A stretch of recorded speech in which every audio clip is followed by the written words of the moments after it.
Well, we heard closing arguments today in the trial of a Knoxville woman accused in a deadly drag racing crash. A grandfather died and his two grandchildren were seriously injured. 10 News reporter Andrew McClung has been in the courtroom all week for the trial of Trinity Clark. Andrew, what were some of the big details that came out of the trial today?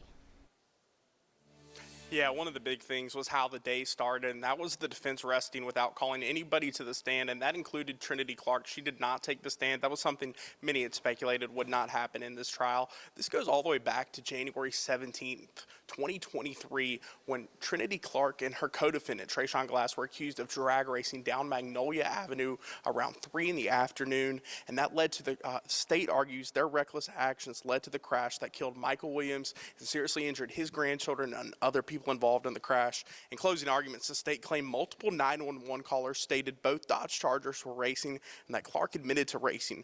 Prosecutors also pointed to the speed of the cars. They say when Williams arrived at a green light, the racing vehicles were a whole football field away. They say if traveling the speed limit of 45 miles per hour, that it should have taken those Chargers 5 seconds to arrive at the light. Instead, it only took 2 seconds for Glass and Clark. Clark's defense argues that the state does not have proof Clark was drag racing. It takes two to tango, it takes two to drag race. She had to do it to race with him.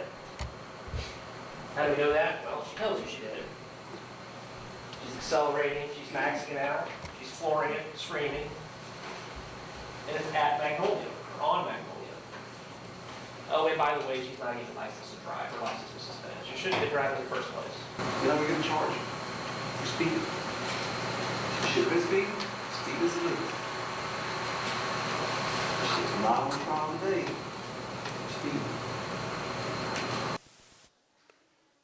Now, jury deliberation just began just above the hour, around 3:10 this afternoon. And again, we spoke to a legal expert. If convicted on all charges, our legal expert said that Clark could be facing up to 20 years in prison. We'll continue to update you on if that verdict is going to happen today or if it could go into tomorrow. Again, we'll keep you updated on air and online at WBIR.com. For now, I'm Andrew McClung reporting in Knoxville. All right, Andrew, thank you for those updates.